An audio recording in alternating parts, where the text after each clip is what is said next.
आपके घर से, आपके घर में लक्ष्मी वास नहीं करती है तो 21 दिन तक संकल्प लेकर के पूजन कर ले लक्ष्मी माता का। लक्ष्मी माता आप पर जो दुष्ट है वो प्रसन्न हो जाएंगी। उस वृक्ष के नीचे मिट्टी का चौका लगा, कौन सा वृक्ष हो, या तो बेले का हो या तो कोई नीम का वृक्ष हो, उसके पास में मिट्टी का चौका लगा करके और 21 दिन बराबर एक मिट्टी की देरी ले ले, मिट्टी की देरी ले ले, उसमें एक फूलदार बत्ती बना करके और उस ज्योति के नीचे थोड़ा पुष्प रख दे और कच्ची गुड़ रख के उसी के ऊपर वो ज्योति जगा दे। ओम लक्ष्मी नमस्तुभ्यं, ओम लक्ष्मी नमस्तुभ्यं 108 बार उस माता को प्रणाम करे, कहे कि हे माता अगर मुझसे रुष्ट हो तो मेरे पर प्रसन्न हो जाओ, कुछ दिन के लिए हमारे घर में आकर के वास करो। लक्ष्मी आपके घर में वादे के साथ में रुकती रहेगी और आपके दिन बहुर जाएगा। इंद्र 12 रानियां जब खिसमतदारी करने लगी, सेवा पति सेवा करने लगी, चंदन की चौकी डाल दिया, पति की सेवा इतना किया कि कुछ पूछो नहीं। चंदन की चौकी पर अपने स्वामी मतलब प्रीतम बालक को बिठा करके सेवा करने लगी। कोई तो इतर लिए हैं भैया परीक्षित जी, कोई दूध लिए हैं, कोई दही लिए हैं, कोई चमेली के सेंट लिए हैं, कोई कड़ू तेल लिए हैं, मालिश कर रहे हैं। 12 रानियां इतना मालिश कर रही है, गोपी चंद्र की कुछ पूछो नहीं। अगर आजकल के जमाने में कह दिया तनी थोड़ा एक लोटा जले ले खड़ी बानी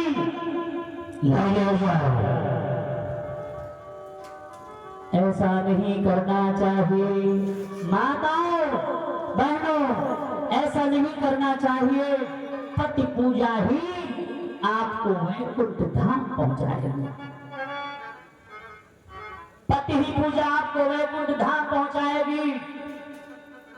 आपके घर में लक्ष्मी की वास होगी जब अपने पति का सम्मान करोगी, पति पूजा करोगी तब। और अगर हर रोज घर में कलह किरकिरापन जैसे लड़ाई झगड़ा हर रोज होता रहेगा घर में एक ना एक दूसरे से, तो आपके घर में लक्ष्मी कभी नहीं रुकेगी। जहां पर जहां सुमति तह संपत्ति नाना,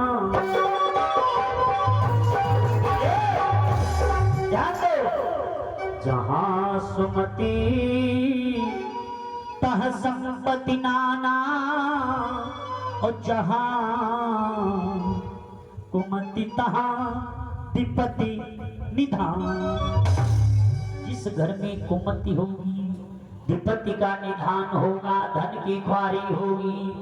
जिस घर में सुमति होगी, जैसे घर में 2 भाई हो, दोनों भाइयों में और घर में सुहागन माताओं में सुमति है, प्रेम है, एक सलाह रहती है, घर में 3 दूने 4 चौगुने बढ़ता चला जाएगा। आप बड़े इतना बड़े बन जाओगे जितना बड़ा तुम्हारे गांव में कोई मानव नहीं होगा, उतना बड़ी बन जाओगे।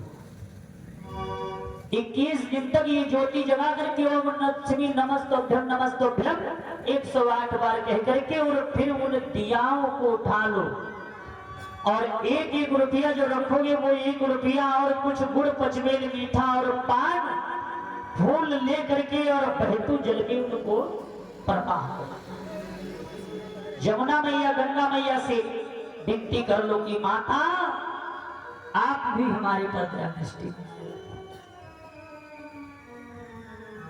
बिल्कुल घर में लक्ष्मी वर्षा होगी, लक्ष्मी मैया आपके घर में वास करेगी, आपको छोड़ के नहीं जाएंगी। इधर 12 रानियां खिसमतदारी कर रही है। कोई भुजा मले राजा की, कोई कमर मलती। 12 रानियां कोई भुजा मल रही, कोई कमर मल रही। और जो पटरानी थी अपने ही हाथों से प्रीतम का। जो पटरानी लोमावंती थी परीक्षित जी, वो क्या कर रही, अपने ही हाथों से प्रीतम का गाल मलाल करती हूँ।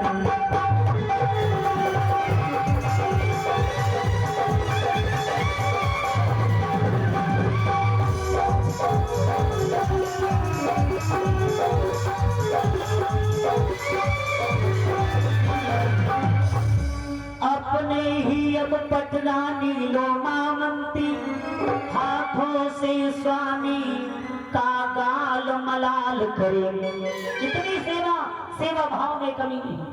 और जब ऐसी सेवा राजमाता मैनावती झरोके से झांक करके देखा, हाँ, मन में विचार किया, मेरा स्वामी जो त्रिलोचन था वो मरने के लायक नहीं था, और मेरा स्वामी त्रिलोचन मरने के लायक नहीं था। मेरा स्वामी वो स्वर्ग को सिधार गया है। चंदन की चिता पर लेट स्वामी मेरा वो स्वर्ग सिधारा है। राजमाता मैनावती मन में विचार किया कि मेरा स्वामी चंदन की चिता पर लेट करके स्वर्ग को सिधार गया है। बेटा गोपी चंद्र, एक दिन ऐसा आवेगा जो काल बलि तुझे उठा ले जावेगा। राजमाता मैनावती मन में विचार किया कि गोपी चंद्र तेरा भी तेरे पिता की जैसा एक दिन आएगा जो काल बलि तेरे पिता त्रिलोचन को उठा करके अपने वहां लिए गए हैं, लेकर के चले गए हैं, वो एक दिन तेरे भी पास आएगा। जितने भी परीक्षित लोग बैठे हैं, संत बैठे हैं, भक्त बैठे हैं, श्रोता बैठे हैं, और हम वादक सभी लोगों को इस मृत लोक में आने का शुभ अवसर मिला। और फिर एक दिन जाने का शुभ अवसर जरूर मिलेगा। जो आया है वो जाएगा, राजा हो या रंग, यहाँ पर कोई नहीं रहेगा। इधर मेरे बंधु, राजमाता मैनावती जब ये कहा, मन में विचार किया कि मेरा स्वामी त्रिलोचन तो स्वर्ग को सिधार गया है, वो मेरा स्वामी मरने के लायक नहीं था। आज चंद्र की चिता पर बैठ करके लेट करके स्वर्ग को सिधार गया है। गरम गरम से गिरी आंसू की धार, जायब गिरे गोपी चंद्र के जिस्म पर ही। जब गोपी चंद्र के जिस्म पर गर्म गर्म से आंसुओं के लहू गिरे, गोपी चंद्र नजर उठा करके ऊपर को देखा, अपनी माता को रोता पाया। जब अपनी माता को रोता पाया, मेरे बंदो जरा ध्यान दो, मैया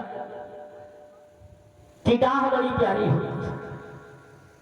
जो पुत्र अपनी माता की सेवा करता है, पहला ही गुरु केवल मानव का माता व पितरो योग निर्धार। पहला गुरु परीक्षित जी कौन होता है? माता और पिता। जो मानव अपने माता पिता की सेवा कर ले, जान जाओ उसकी नैया पार हो। बिल्कुल सत्य बात। माता पिता की सेवा करे। इधर गोपी चंद्र जब मैया को रोता देखा, बड़ी तेजी से आवाज की, मां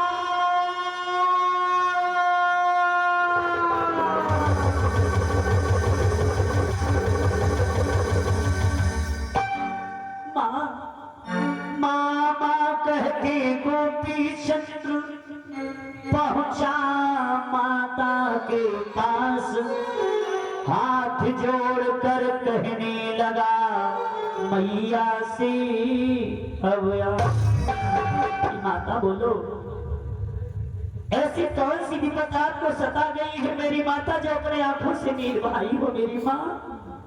सच बोलो, क्यों उत्तर नहीं दे रही हो मेरी माता? माता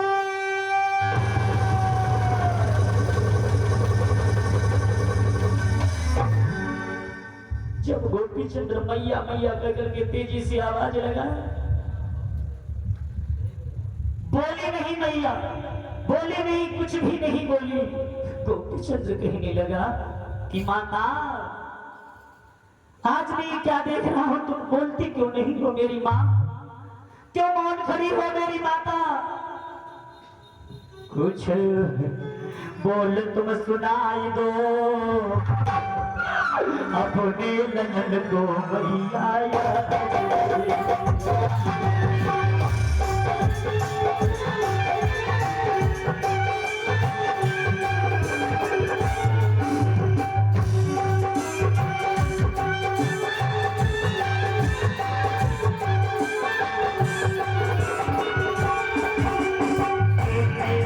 अब तेरे मैया सारा बहुवे जाई, सुख तेरे है मैया सारा बहुवे जाई।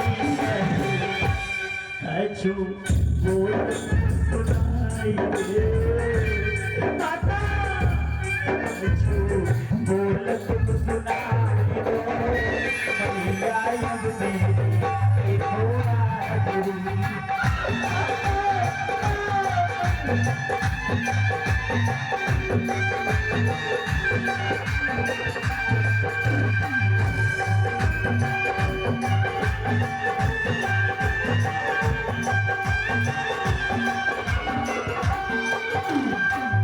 माता, कुछ तो बोलो, एक ही बोल सुना दो।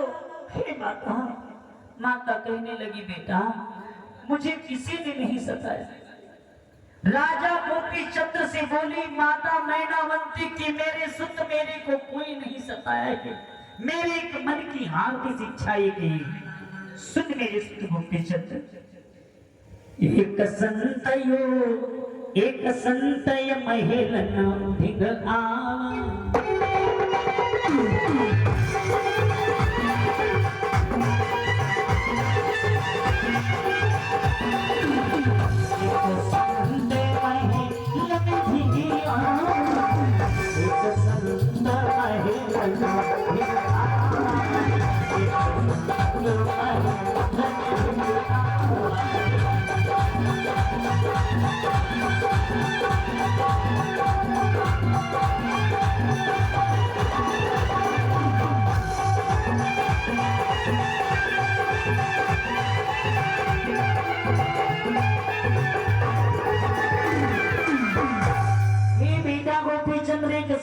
महलों की ओर आया था।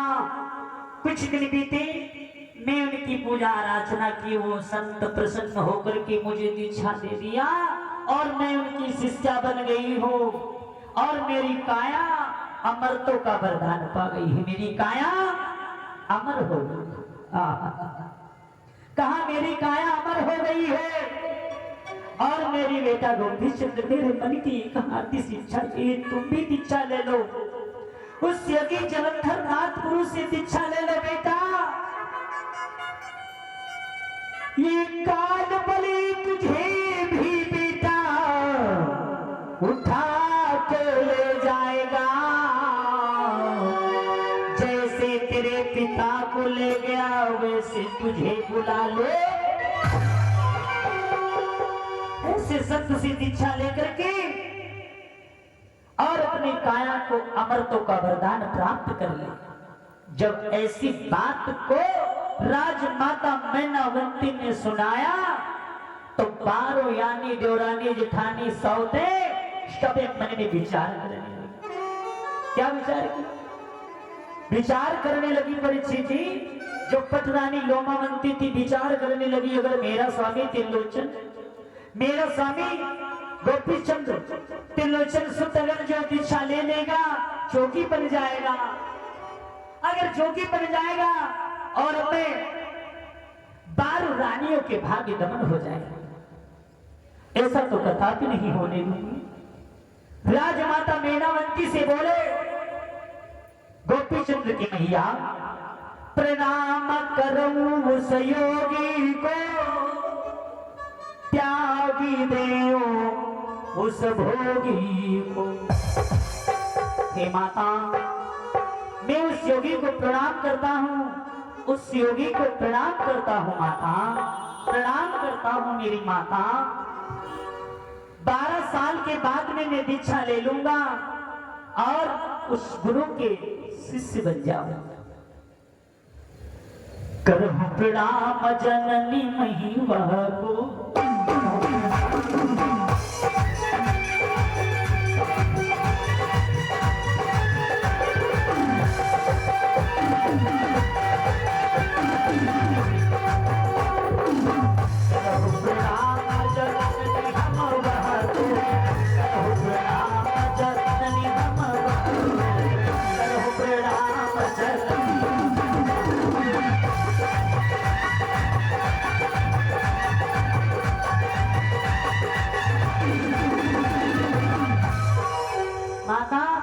योगी को प्रणाम करता हूँ, त्यागता हूँ माता। अभी मेरे 12 रानियों की 16 कन्या जन्म लिया है और मुझे भी इस राज्य सुख को भोगने दो। अभी मेरा समय नहीं है दीक्षा लेने का, मैं दीक्षा नहीं लूंगा। मैं प्रणाम करता हूँ उस योगी को। बार बार जननी माता सुत को अब समझाया, परीक्षित जी बार बार अपने सुत गोपी चंद्र को राजमाता मैनावंती समझाया कि बेटा दीक्षा ले लो। परीक्षित जी मुन्ना लाल जी बार बार समझाया कि इस समय दीक्षा देने का समय है, तुम दीक्षा ले लो, ने बाद में पछताओ। मेरे बंदो, इधर राजमाता की अपनी बात नहीं माना तो गोपी चंद्र राजमाता से कहा, करहु प्रणाम जननी हम तो हो।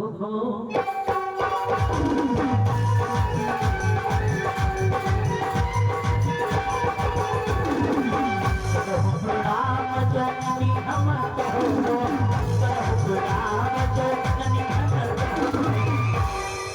हे माता, मैं तुझे प्रणाम करता हूँ, त्यागी देव मई।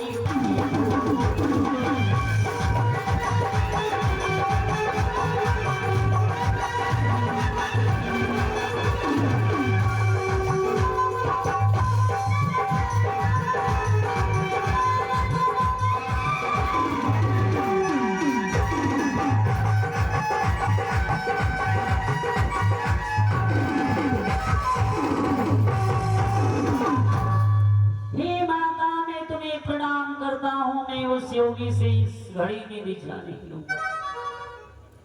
कई बार समझाया बुझाया अपने सुत गोपी चंद्र को राजमाता मैनावंती, लेकिन एक भी बात गोपी चंद्र ने अपनी मैया की नहीं माना। बारह रानी कर रही विचार कि बालम जो जोगी बन जाएगा। बारह राजा बने विचार कर रही, मेरा बालम, मेरा स्वामी, मेरा प्रीतम, मेरा राजा अगर जो जोगी बन जाएगा तो ये राज सुख कौन भोगे, राज का सुख कौन उठाएगा। मैं 12 रानियों के भाग्य दमन हो जाएंगे, फूट जाएंगे भाग्य। इधर राजमाता से कहा, महल न जाई करो विषय।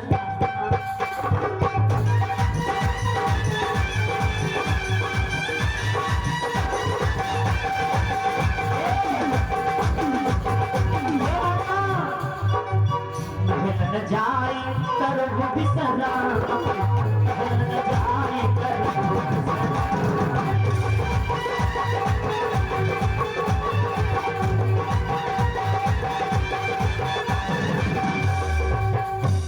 माता, महलों में जाकर के विश्राम करो और अभी मुझे राज सुख भोगने दो। कुछ दान हमारे लिए आया है।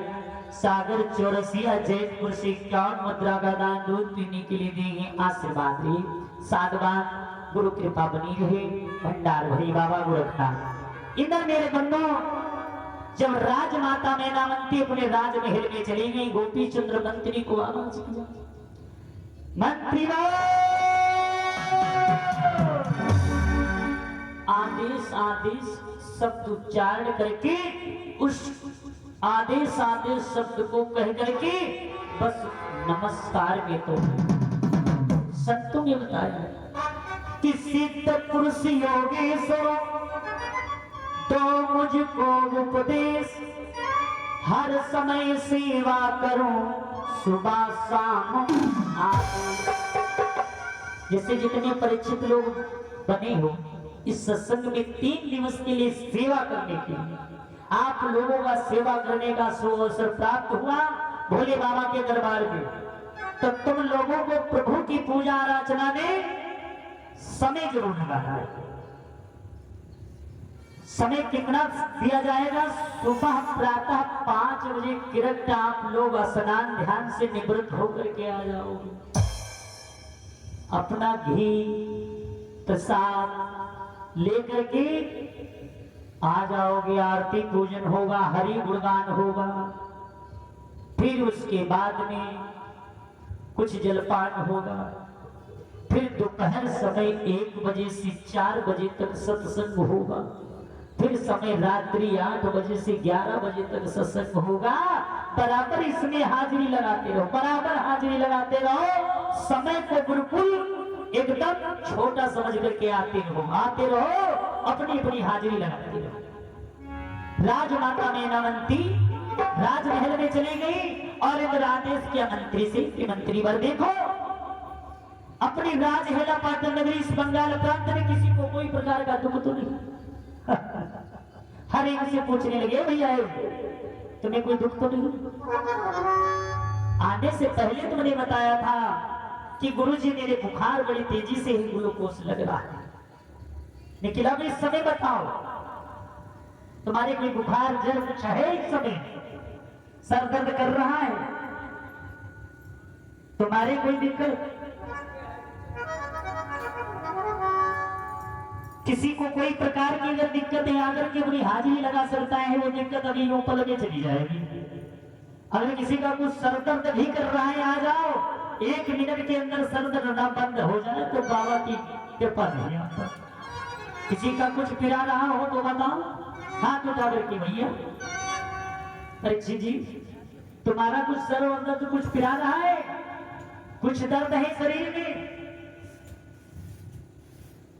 दिसंबर परीक्षित जी जब से सत्संग में बैठे हो तब से तुम्हारे शरीर में कोई दर्द है? तुमने कल हाजिरी लगाया था रात में, तब तुम्हें क्या दिक्कत थी?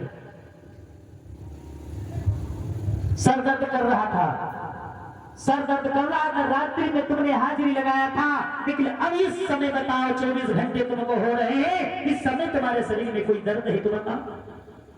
कहीं भी दर्द हो शरीर में निसंकोच बता सकते, उसमें कोई पैसा नहीं पड़ेगा, बता दो। बताते हैं नाई है नहीं है। अब ये कह लो 3 बार कि हे बाबा गोरखनाथ, हे भोलेनाथ, मेरे शरीर की सारी कलह दर्द पीड़ा हर लो। आज भी आपको कोई दिक्कत नहीं होगी, साधुवाद आशीर्वाद है। इधर मेरे बंधु हर एक व्यक्ति से पूछने लगे मंत्री बरम, और इधर महल में ढिंगरानी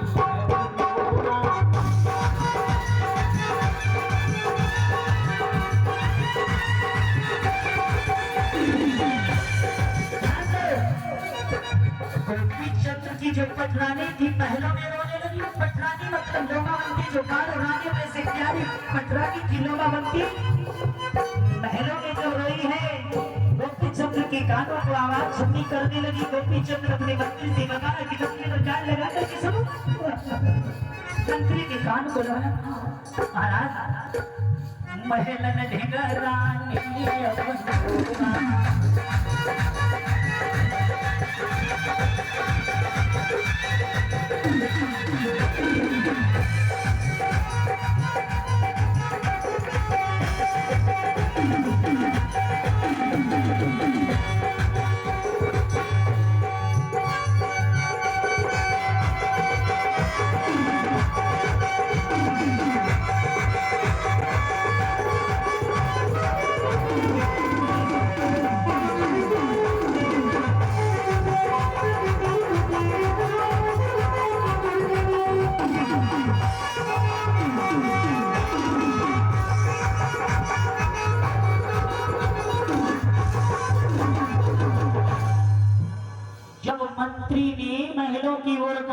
जाकर के देखा, राज माता मैनावंती की बहू जो पटरानी लोमावंती थी, नैनों से नीर बहा रही थी।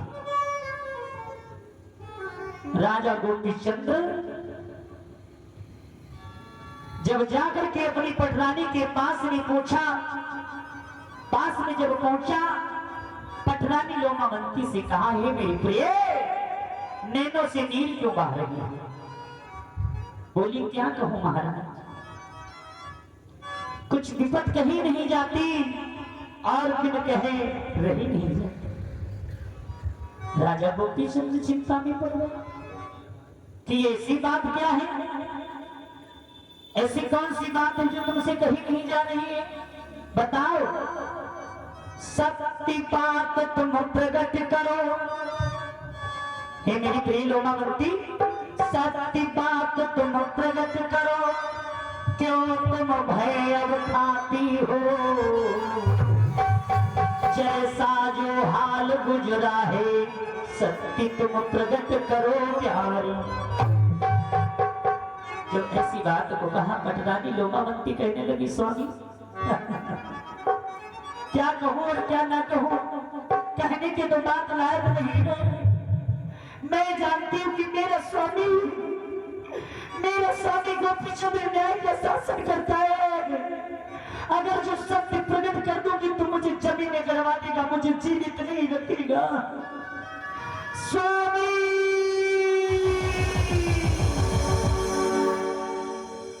ये स्वामी मेरे मुख से बात कही नहीं जा रही। प्रिया चरित्रम दय्यम न जान, इधर मेरे बंदो प्रिया चरित्र दिखा करके बोली कि स्वामी अगर मेरी जान बच दी जाए तो मैं तुम्हें बतलाता हूं। जो रानी मैनावंती माता सुन प्रीतम मेरी आज, नाजायज संबंध है सुनो तेरी माता के।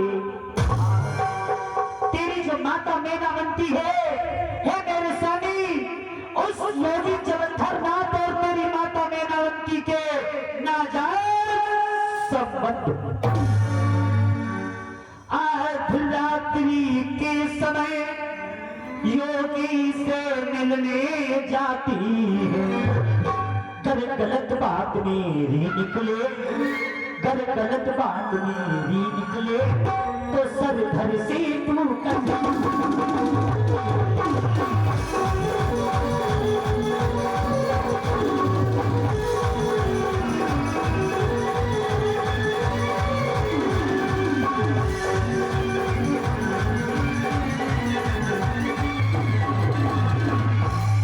स्वामी अगर मेरी बात तनिक भी अगर गलत निकल जाए तो मेरा सर धर से कटवा देना। ऐसा जब कहा है अपने स्वामी गोपीचंद्र से पटरानी लोमावंती, जमीन जो थी तलुओं की तरह से खिसक गई, तलुओं की तरह से जमीन खिसक गई। गोपीचंद्र कहने लगा, मेरी प्रिय पास करो, जाओ महलों में विश्राम करो।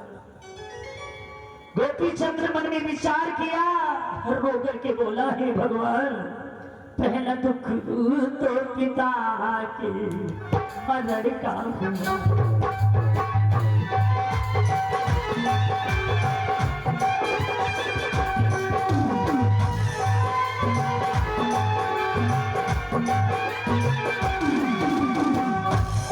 पहला दुख तो पिता मरण का हुआ, हे सर दूसरे दुख मुझे को दिया।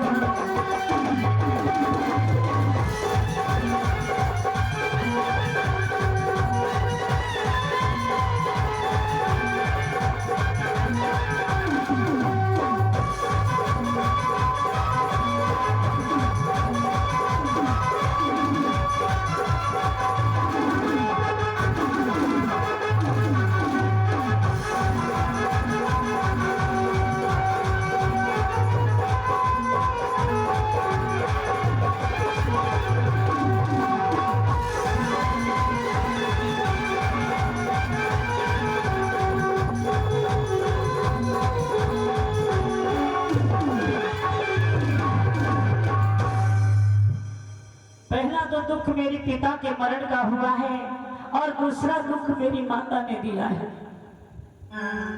मेरे मंत्रीवर, तुम्हें जो साची साथी मंत्री हर एक राज्य में हो जाए, तो सब दुख दर्दे एक शांत सिंधु में सो जाए। मेरे मंत्रीवर,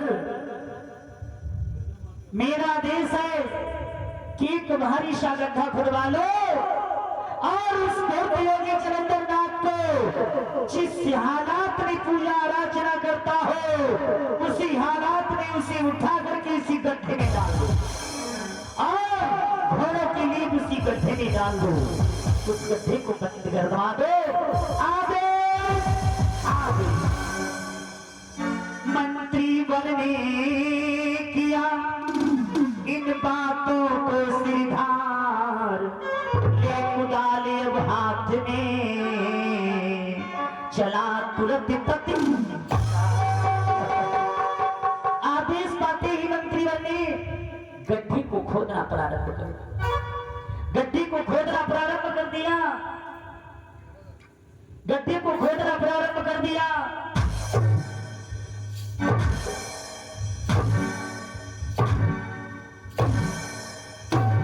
गड्ढा खुद कर तैयार हुआ, इसी घड़ी में आज बैठ गया हमराह में उस घुट योगी जलंधर की।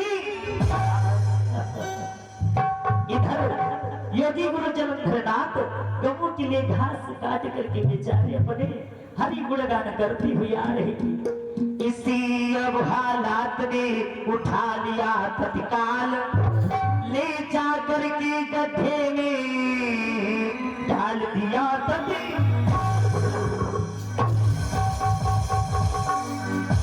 कैद हो है गए गुरु जलंधर सुनो।